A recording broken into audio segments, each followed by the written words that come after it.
বলি, কুকি বলি, আপনারা কি বলেন জানি না। চুলা ধরানোর আগে মা বোনেরা গ্রামে একটা কুপি জ্বলাতো, দেখছেন আপনারা ভাই? ওইটাকে আপনারা কি বলেন ভাই? কুপি বলেন, ল্যাম্পো বলেন, তাই না ভাই? এখন বুঝে থাকতে বলেন, একজন ল্যাম্পো জ্বলাইছে, জ্বলানোর পরে দেখে লাল লাল উপর দিয়া আগুনটা বেরোচ্ছে, আবার মাঝে মাঝে একটু দপ দপ দপ দপ দপ দপ করতেছে। বুঝে থাকলে বলেন তো, ল্যাম্পো যদি দপ দপ করে, আলোর সাথে যদি একটু কালো কালো ধোঁয়া বেরোয়, তার মানে ল্যাম্পোর ভিতরে কি নাই?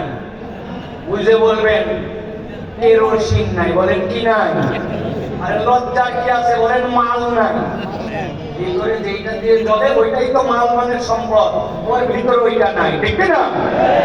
এখন ভিতরে যদি এটা না থাকে, বুঝে নাই উনি, উনি বলছে আরো একটু টান দে, টান দে, ওই বাতি দিয়ে ঠিক কর। সোলটা টান দিয়েছে, দেওয়ার পরে খানিকক্ষণ পরে দেখেন জ্বলেই না, ওইটা বন্ধ হয়ে যায়। তার মানে ভিতরে কি নাই? মাল নাই, কেরোসিন নাই। এখন ভিতরে যদি কেরোসিন না থাকে, বাতি যেরকম জ্বলে না, যত টানবেন ওইটা উল্টা পাল্টা আরো ওইটা কালো ধোঁয়া মারবে, কালো করে ফেলবে।